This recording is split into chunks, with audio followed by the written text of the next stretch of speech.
Jaya Jaya Sri Caitanya Jaya Nityananda Jaya Dvaita Chandra Jaya Gaura Bhakta Vrinda Jaya Jaya Sri Caitanya Jaya Nityananda Jaya Dvaita Chandra Jaya Gaura Bhakta Vrinda Jaya Jaya Sri Caitanya Jaya Nityananda Jaya Dvaita Chandra Jaya Gaura Bhakta Vrinda Shri Chaitanya Charitamrita की जय। श्रील कृष्णदास कविराज गोस्वामी की जय। श्रील प्रभुपाद की जय। समवेत गौर भक्त वृंद की जय। ओम अज्ञानतिमिरान्धस्य ज्ञानाञ्जनशलाकया चक्षुरुन्मीलितं येन तस्मै श्रीगुरवे नमः। श्रीचैतन्यमनोभीष्टं स्थापितं येन भूतले स्वयं रूपः कदा मह्यं ददाति स्वपदान्तिकम्। वन्देऽहं श्रीगुरो श्रीयुतापदकमलं श्रीगुरून् वैष्णवांश्च श्रीरूपं साग्रजातं सहगण रघुनाथान्वितं तं सजीवं साद्वैतं सावधूतं परिजनसहितं कृष्णचैतन्यदेवं श्रीराधाकृष्णपादान् सहगण ललिता श्रीविशाखान्वितांश्च नमो विष्णुपादाय कृष्णप्रेष्ठाय भूतले श्रीमते भक्तिवेदान्तस्वामिनिति नामिने नमस्ते सारस्वते देवे गौरवाणी प्रचारिणे निर्विशेष शून्यवादी पाश्चात्य देशतारिणे जय श्री कृष्ण चैतन्य प्रभु नित्यानंद श्री अद्वैता गदाधर श्रीवासादि गौर भक्त वृंद हरे Krishna Krishna Krishna Hare Hare Hare Ram Ram Ram Hare Hare Hare Krishna, dear devotees, welcome to today's Sri Chaitanya Charitamrita reading. It was my mistake. I thought it is Chaitanya Bhagavat because it is Saturday in India, but for you it is still Friday night. So we'll be reading Chaitanya Charitamrita today. Tomorrow and day after will be Chaitanya Bhagavat. So we are reading from Sri Chaitanya Charitamrita, Madhya Leela, chapter 3. Lord Chaitanya Mahaprabhu stay at Advaita Acharya's house. And we are seeing the pastime of Advaita Acharya serving to Sri Chaitanya Mahaprabhu and Nityananda Prabhu. So somehow Advaita Acharya convinced Chaitanya Mahaprabhu to take prasad. He held the hand of Mahaprabhu and Nityananda Prabhu, made them sit down, and he started serving prasadam. And and Advaita Acharya is serving, and Mahaprabhu started eating. And after eating one preparation, half of one's sabji or one item, he would move on to the next, because there were a hundred bowls of sabjis and dal and cakes and all that. So, but as soon as half of it would be eaten, then Advaita Acharya would immediately fill it up. Then Mahaprabhu would say, "How am I going to finish all this?" So then Advaita Acharya said, "What I have given, that you finish. And after this, what I give, that you can leave half and eat only half, no problem." So this is the pastime with Chaitanya Mahaprabhu. In this way, uh, by requesting and by uh, in various ways, Advaita Acharya made Mahaprabhu eat the different items that he had prepared. Meanwhile, when Nityananda Prabhu, he was speaking jokingly also. So Nityananda Prabhu said, "This prasadam is not even sufficient to fill half of my belly. I'm still hungry. This is nothing. Take your food back. I don't want any of this. I haven't eaten anything here." That means it's as good as not eating anything. I'm still hungry. Then Advaita Acharya said, "You are a Brashta Avadhuta. You have taken sannyas simply to fill your belly. And your business is to give, I know that your business is to give trouble to Brahmanas. I am a poor Brahmana. I am offering you whatever I am able to offer. Whatever little, one fistful rice, whatever I am offering, just eat that. Uh, don't be greedy. Be satisfied with what I give. And uh, don't, you know, you just eat quickly, not quickly, but you just eat whatever is given to you and get up, finish your eating, and you go. Finish and you get up from here. Don't drive me nuts. Don't drive me crazy. And also, don't leave your remnants here and there like this. But Nityananda Prabhu said, this is, let's go back and check the sequence of order. Actually, yeah, 1 second.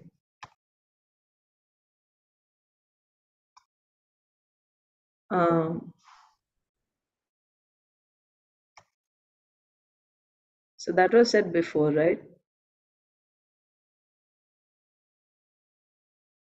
Yes, Mother. Hmm? Yeah, it was said before actually. Yeah. So that is when they first saw all the prasadam laid out. Mahaprabhu was appreciating, and Nityananda Prabhu said, "Looks like I have to fast again," and all that. So that happened then, before they even started eating, and then after that.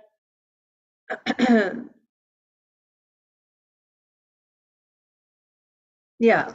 So whatever you have, just be satisfied. That's all. Like that. This happened before. And then they had this joking conversation and they started eating. They started eating. Then after that, as soon as Mahaprabhu would finish half of the vegetable, Advaita Acharya is serving again and again. So he's doing, it's understood he's doing the same with Nityananda Prabhu also. But Mahaprabhu is saying, I can't finish all this. And Nityananda Prabhu says, right? Again, jokingly, 93. Nityananda Prabhu is saying, my belly is not filled up. It's not yet filled up. Take away this food. I've not taken even the least of it. Take it back. And then saying this, he just picked up a handful of rice and just like smashed it, right? Like just threw it on the ground. And then 3 to 4 grains of that rice went and touched Advaita Acharya's body. As soon as the grain touched Advaita Acharya's body, he started dancing in so many ways. Why? Because uh, uh, Srila Prabhupada explains that in the purport. Why Advaita Acharya was dancing? Because he, considering himself, Advaita Acharya considering himself to be a Smarta Brahmana, thought he was purified by touching the remnants of food that was taken by Sri Nityananda Prabhu, who is a Paramahamsa Vaishnava, Avadhut, Paramahamsa Avadhuta. So by being touched by his remnants, he thought he got purified. Purified of what? Purified of whatever smarta contaminations he may have. Smarta contamination means bodily identification, basically. I am this Brahmana, I am the best, and I am so on and so forth, right? Brahmana is more in the mode of goodness, but still it is on the material platform. But Paramahamsa Vaishnava is transcendental. He is the topmost Paramahamsa, topmost of the renunciates, and he is transcendental. He is a Vaishnava. So by touching his remnants, he became purified. He felt like that. That's why he was dancing. But what does he say? Again, we should always understand the fights between Nityananda Prabhu and, sometimes they sound like they're pretty, harsh, but actually they're just exchanges of love. So let's continue reading what Advaita Acharya said after that. Tore nimantrana kori painu tara phala, tora jati kula nahi sahaje pagala. Advaita Acharya jokingly said, my dear Nityananda, I invited you, and indeed I have received the results. You have no fixed caste or dynasty. By nature, you are a madman. So sometimes you do some you make a wrong decision and you have to reap the fruit of that, right?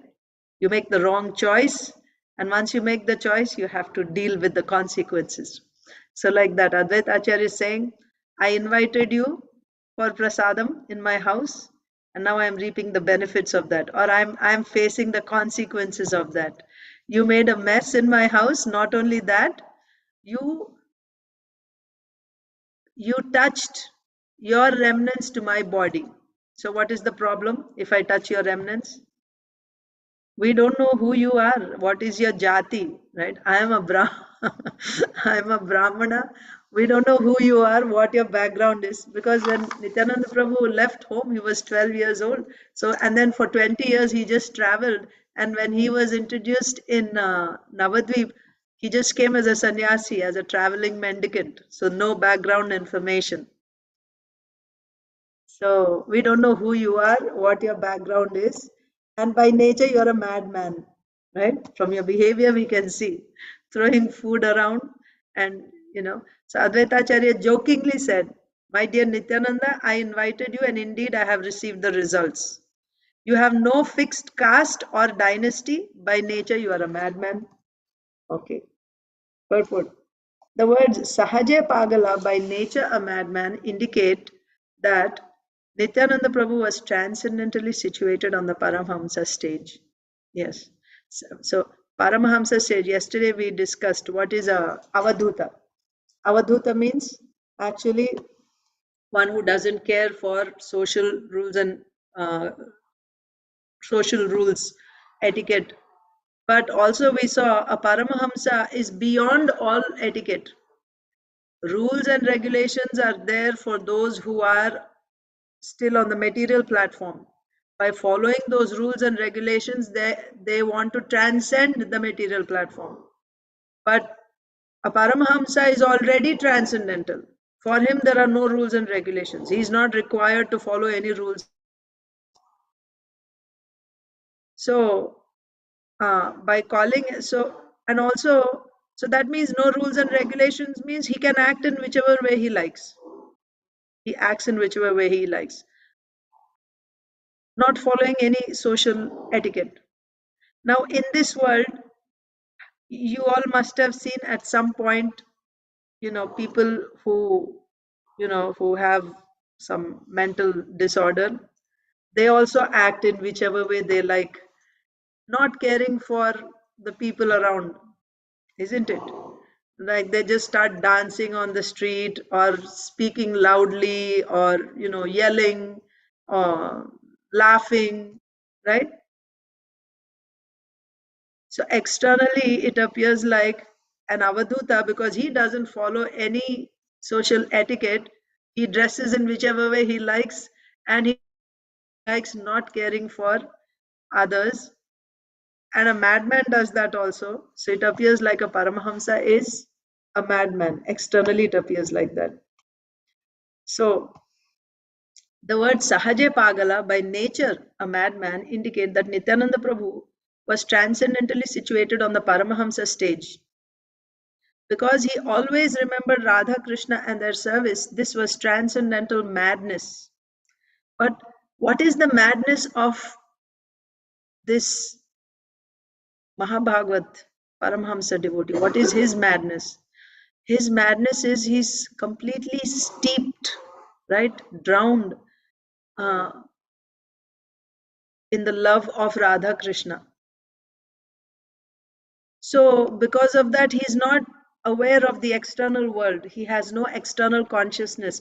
He's not aware of his body, right? What to speak of what jati, what kula he is, right? Which caste and which family.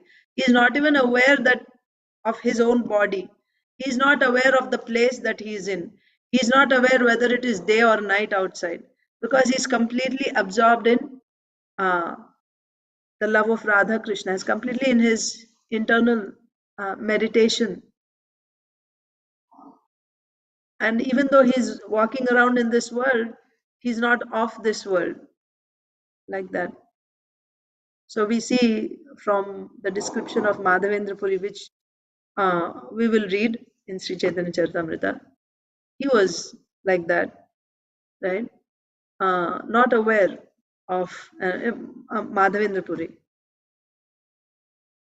So Nityananda Prabhu is, of course, Nityananda Prabhu is Lord Balaram, but also a disciple of Madhavendra Puri. When they meet, we saw that in Caitanya Bhagavat. And Nityananda Prabhu and Madhavendra Puri met. One Paramahamsa meeting another Paramahamsa. They were not aware of anything else. And the only way, and then when they parted also, they were together for some time, and when they parted, the only way they were able to live, because they loved, their love is like, the love between the Lord and the devotee, right? But, or two devotees also. But they were such exalted Vaishnavas, it was impossible for them to survive being parted from each other's association. Then how did they live after separation? Just because they are not aware of this world or of anything else, that's how they were able to live even after they were separated from each other, because they were not aware of anything around. So this is transcendental madness. Transcendental madness. So Advaita Acharya is saying, by nature you're a madman. So Srila Prabhupada is explaining what does this madman mean. So first what I told you, that is the external impression that one would get hearing Advaita Acharya saying that I have reaped the results. What is the in actual meaning of I have reaped the results of inviting you? Oh, I have received, right? Your love got transferred to me. I'm in ecstasy by touching the remnants. I got to touch the remnants of your food. So, this is the real meaning. And you have no fixed caste or dynasty. By nature, you're a madman. That's a glorification. You are a Paramahamsa. You don't need to follow, you have no caste and dynasties for this body, material body.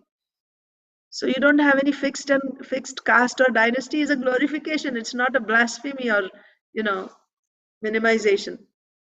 And by nature, you're a madman means you're a Paramahamsa Bhagavat, Mahabhagavat who's always absorbed in Krishna consciousness. So you see, Advaita Acharya is actually glorifying Nityananda Prabhu,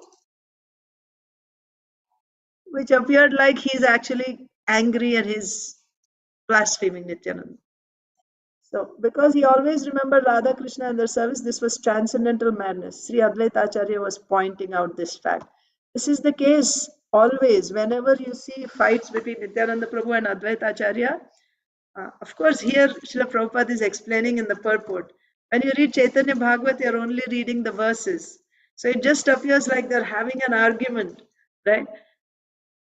But those who are advanced devotees, they can understand. So the devotees at the time of Mahaprabhu, they also didn't misunderstand because they were all advanced devotees. They could understand the heart of Advaita Acharya and Nityananda Prabhu. And for us, Acharyas are opening and telling us what is in the heart of Advaita Acharya and Nityananda Prabhu when they speak like this. So Advaita Acharya is saying, you're a madman, you don't have a caste. Now I'm reaping the results of inviting you for prasad. Apanara samamore koribara tare jhuta dile vipraboli bhaya na korile. To make me a madman like yourself, you have thrown the remnants of your food at me. You did not even fear the fact that I'm a Brahmana. So, again, externally, I'm from the highest caste. I'm a Brahmana. And nobody knows what caste you're from. Remember, in those days, if you touch the water, Juta water of a Yavana, then you lose your caste. So many Hindus were actually converted into Islam by simply sprinkling their water, Juta water. They will just touch a Brahmana's body or a Hindu's body with their water and finish. Sprinkle some water on them and they lost their caste. And the Hindus also were so, what to say, they would just reject these people. Oh, you are now ostracized from the Hindu community because you have touched the water of Muslim. So now where do they go? So then they just go and join the Muslim community because now they are rejected from the Hindu society. Like this, many Hindus were actually converted to Islam. So Advaita Acharya is saying, we don't know what caste you belong to. By touching your remnants, your grains, now I have become like you. I have become like you. You threw your grains at me so that you can make me also like you, a madman like you. And you didn't even consider that I'm from the Brahmana community. When you were doing this, you didn't even consider that I'm from the Brahmana community. Like this. So to make me a madman like yourself, you have thrown the remnants of your food at me. You did not even fear the fact that I'm a Brahmana. Purport. The words Apanara Sama indicate that Advaita Acharya considered himself to belong to the Smarta Brahmanas. Again and again, right? This point is being said. Advaita Acharya is actually giving instructions here to the society. So, considering himself to be a Smarta Brahmana, he considered Nityananda Prabhu to be on the transcendental stage with pure Vaishnavas. The words Apanara Sama indicate that Advaita Acharya considered himself to belong to the Smarta Brahmanas, and he considered Nityananda Prabhu to be on the transcendental stage with pure Vaishnavas. Lord Nityananda gave Advaita Acharya his remnants to situate him, Nityananda Prabhu, to situate him, Advaita Acharya, on the same platform as Nityananda Prabhu. So he touched his remnants to elevate Advaita Acharya from the Smarta Brahmanas platform to the pure Vaishnava platform, Paramahamsa platform. Who's saying this? Advaita Acharya is saying. You have touched your remnants to my body to elevate me from my lower platform of a Smarta Brahmana to your platform of a Paramahamsa Vaishnava. Lord Nityananda gave Advaita Acharya his remnants to situate him on the same platform and make him a pure unalloyed Vaishnava or Paramahamsa. Advaita Acharya's statement indicates that a Paramahamsa Vaishnava is transcendentally situated. That means what? He is above even the Brahmanas, Paramahamsa Vaishnava. Regardless of his family, birth, or whatever, if he is a Vaishnava, Paramahamsa Vaishnava, then he is transcendentally situated. He is beyond even a Brahmana. A pure Vaishnava is not subject to the rules and regulations of the Smarta Brahmanas. Very important. So yes, there are many rules and regulations for Smarta Brahmanas. Where is this? Yeah, right? There are rules, about cleanliness, about purity, about worship, isn't it? Very many rules are there for Brahmanas. But if you're a pure Vaishnava, now don't undermine this word pure Vaishnava. This is another thing, right? So if you're a pure Vaishnava, then you have to satisfy the condition of a pure Vaishnava. Okay? So the minimum condition for pure Vaishnava is you are endeavoring. You may not be already, but you are endeavoring at every moment to do Anyabhilashita Shunyam Jnana Karma Janavritam Anukulyena Krishnanushilanam. At every moment, constantly you are endeavoring to come to that platform. At every moment. And this endeavor is never interrupted by any other desire, by any other activity. That endeavor goes on continuously 24 hours. That's the minimum. It's another thing that you may fail. You have Anishtita Bhakti.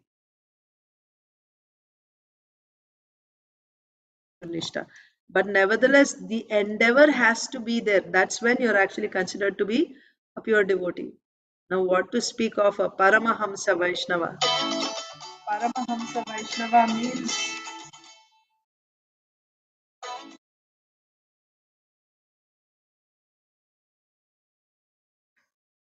so. Paramahamsa Vaishnava means he's on the higher levels of pure devotional service, right? So when someone is okay, let's say even if he has already started pure devotional service, okay, even if he has entered into pure devotional service, he's endeavoring 24 hours then also he is beyond the rules and regulations. So he may be from a Brahmana background, Brahmana family, and he may have so many suchi muchi rules and so many things that they follow according to the smarta vidhi. It's not that Vaishnavas don't follow. Vaishnavas also follow their rules and regulations, especially in Vaidhi sadhana bhakti. What is the driving force in Vaidhi sadhana bhakti? Rules and regulations. But the rules and regulations of the Vaishnavas are given in the Vaishnava by Vaishnava acharyas in Vaishnava scriptures like Bhakti Rasamrita Sindhu. The rules and Hari Bhakti Vilas, Shatkriya Saradipika. These are the rules and regulations, samskaras, so on and so forth, which are to be followed by Vaishnavas. These are given. Actually, Vaishnavas means Bhakti Rasamrita Sindhu. And aspiring Vaishnavas, because we are not yet in pure devotional service, still you have to follow rules and regulations. Some rules and regulations you have to follow. That will be in Hari Bhakti Vilas and Satkriya Saradipika. That means you're not yet in pure devotional service platform. Then what should you do? Then you must follow the duties of a Brahmana and all that, but you follow simplified version, because the goal is not simply to be a good Brahmana or a good Kshatriya or Vaishya. That's not the goal. The goal is, because you already have that nature of a Brahmana, Kshatriya, Vaishya, Shudra, whatever, according to that nature, you do some work, but your goal is to come into pure devotional service. Then what type of work you should do, what type of uh, ceremonies you should observe, they're really simplified, not like what Smarta Brahmanas do. Just for example, you can take marriage, Vivaha Samskara. You have attended the regular Vivaha Samskaras, very elaborate. They go on for 2-3 days, sometimes longer, isn't it? And so much. So, do devotees also have Vivaha Samskara? Yes, they have. But Vivaha Samskara of devotees is simplified, greatly simplified. It's not about pomp and show. It's more about the yagya part that is done. And even in the yagya, which mantras are recited? You do the, Mangala Charana, right? Praying to the Vaishnava Acharyas, to Krishna, to Sri Chaitanya Mahaprabhu, like that. Very, very simplified. Similarly, all other samskaras also, they do Shraddha samskara also. Devotees also do Shraddha. But that which is the procedure which is given by the Vaishnava Acharyas, which is very simplified, and by doing that, that is actually very conducive to come to pure devotional service. Whereas if you follow the Smarta method, it's not, the goal is not pure devotional service. You understand? So, here Srila Prabhupada is saying in the purport that a pure Vaishnava is not subject to the rules and regulations of the Smarta Brahmanas. Now, what to speak of somebody who is, so this what I told you just now, from Hari Bhakti Vilas and Shatkriya Saradipika, what we are supposed to follow, that is for those who are aspiring to become pure devotees, who are not yet pure devotees. If you are already, you entered, that means 24 hours you are trying to do only devotional service, you're not identifying yourself as belonging to this country or this community or like that, but you identify yourself only as a servant of Krishna, and your only interest, you don't have any other goals like you should have a house, or you should have a better job, or this or that, this type of education for my child, or this type of a husband for my daughter. You don't have any such aspirations. Your only thing is, I want to render devotional service to Krishna. I want to please Krishna. Anya abhilashita shunyam. And you're constantly endeavoring like this, right? And who will judge? You can judge yourself if that's your consciousness, right? But it's not going to happen overnight. Now you understood this is theory. Is it going to happen all of a sudden? Like, oh, this is what I'm supposed to do. So now from now on, immediately you become like that. It won't happen. There is something called learning, reading the Shastras, and understand, knowing what is there in the Shastras. And there is, to actually believe in that is something else. To have faith in what is said in the Shastras is something else. We may also say that, yes, I have faith in what I hear in Shastras. If you say you have faith, then why you're not able to follow?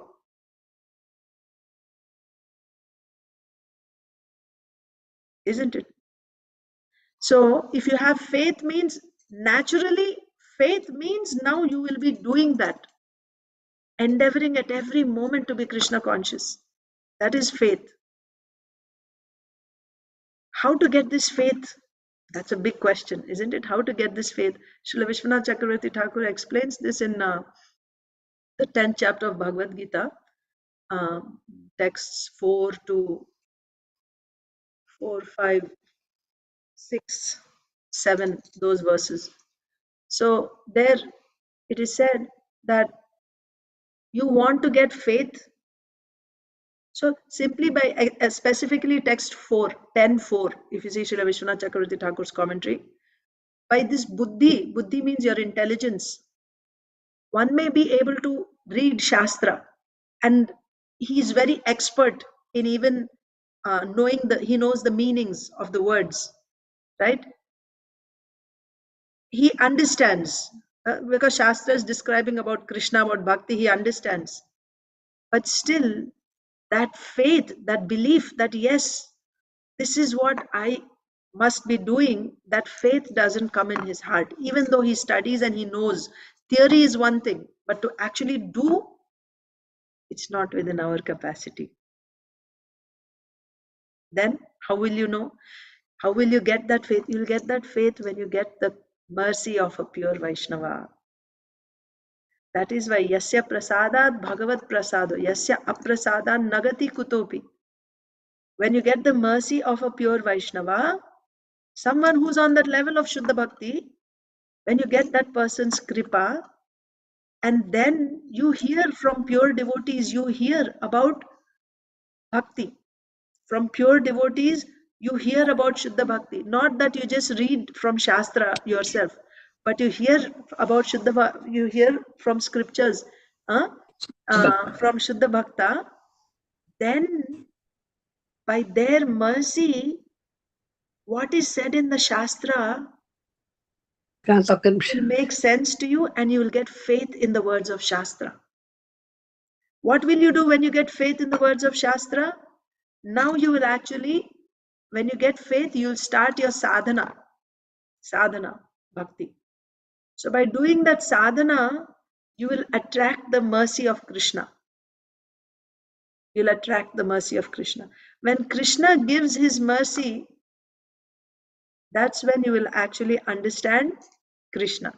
Bhagavat Tattva, who is Krishna, that you'll be able to understand when Krishna gives his mercy. Otherwise, you won't understand.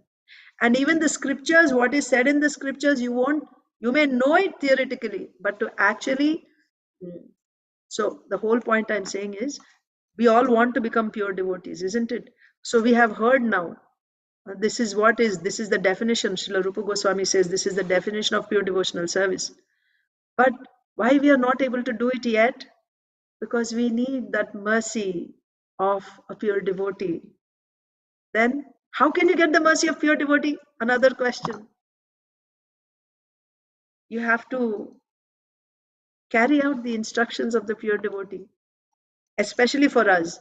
Srila Prabhupada has given us, he's given us his books, he's given us the program, and he's given us instructions. Follow regulative principles, chant Hare Krishna, honor Krishna Prasadam, get up in the morning, Mangalarati, read my books every day, Srimad Bhagavatam, Bhagavad Gita, Nectar of Devotion. He gave us so many books. He said, do this and you share it with others. Very, very important. You have to share whatever you have learned, you have to share with others, because unless the devotees reach out to those who are not devotees, they will not have any chance of coming to Krishna consciousness. Krishna is not going to directly go and preach to them. No. Only the devotees can preach to them. So when we do all this, when we perform our sadhana and faithfully carry out the instructions of a pure devotee, you attract the mercy of pure devotee. And then what you hear from Shastra, that will actually become a realization. You will actually said in the Shastra, and then you will apply it in your life. So coming back to what we are reading here in the purport, that a pure Vaishnava, so if you're already a pure Vaishnava, then you're not subject to the rules and regulations of the Smarta Brahmanas. You're not subject. So in this case, Nityananda Prabhu is a pure Vaishnava. Advaita Acharya is putting himself in the position of a Smarta Brahmana. And he is thinking that by touching the remnants of Nityananda Prabhu's grains, he is purified of his contamination of Smarta Brahmana. That was the reason for, okay. And a pure Vaishnava is not required to follow the rules and regulations of Smarta Brahmanas. That was the reason for Advaita Acharya stating, Apanara sama more karibara tare. You want to make me like you. That means you want to make me, a Smarta Brahmana, into a Paramahamsa like you. To raise me to your standard. A pure Vaishnava or a person on the Paramahamsa stage accepts the remnants of food, Mahaprasad, as spiritual. He does not consider it to be material or sense gratificatory. A pure Vaishnava accepts Mahaprasadam, right? The remnants of food. A pure Vaishnava or a person on the Paramahamsa stage accepts the remnants of food as spiritual. Remnants of food, remnants of Krishna. He considers it to be spiritual. Can something spiritual be contaminated? Tell me. Can Mahaprasadam ever be contaminated? Can it become jhuta or something? No. Because this is spiritual. And a pure Vaishnava considers Krishna Prasad to be spiritual.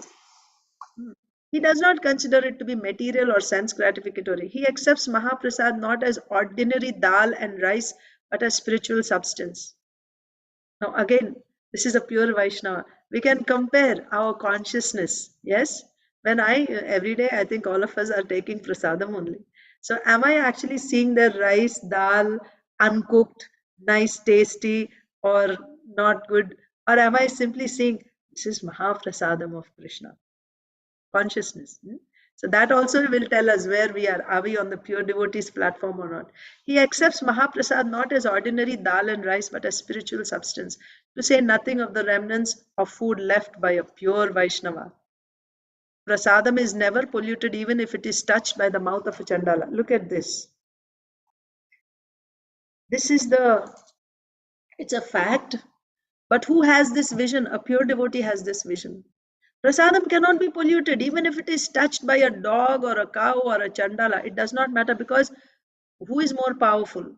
The contamination of Chandala is more powerful, or the spirituality is more powerful? So, to say nothing of the remnants of food left by a pure Vaishnava, prasadam is never polluted. And what to speak of if it is touched by the lips of a pure Vaishnava? How can prasadam be contaminated when it is touched by the lips of a pure Vaishnava? So Nityananda Prabhu's food is touching Advaita Acharya. How can it be considered contaminated? Even if the food was touched by a Chandala, it is still not contaminated. Indeed, it retains its spiritual value. Therefore, by eating or touching such Mahaprasadam, a Brahmana is not degraded. There is no question of being polluted by touching the remnants of such food. Actually, by eating such Mahaprasad, one is freed from all contaminations of the material condition. That is the verdict of the Shastra. So not that you'll be contaminated. On the contrary, whatever contaminations you may have, they will all be removed if you're fortunate enough to touch. And if you get to eat, even wonderful. But if you touch the remnants of food of a pure devotee, it frees you of all your contamination. So I will stop there. Vindhyavali Mataji, Hare Krishna. A story I have to tell you today, because okay. I don't have the number here. You don't have enough time? So, okay, I'll talk. Mangalarti Mataji, Mangalarti started already. But I will call you maybe after I come back. I don't know your time. What time is it there? I am in California right now. What time is it? I don't know. 2:54 here. Afternoon. Afternoon. Okay. Yours is 5:54, right? No? Yeah. 4:24.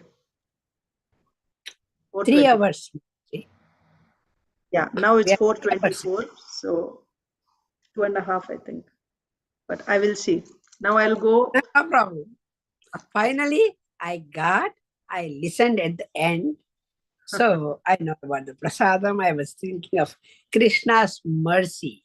Yes. I had today. Because Jai. I got your number, I got last words from you. I heard. That's enough. That is Great. Krishna's mercy I had. Jai. Thank you. Where Mataji. I found, I don't have anywhere here, but where I found, how I found, I'll tell you the story later. Yes, yes. Hare Okay. Krishna. Hare Krishna. Thank you, dear devotees. Hare Krishna.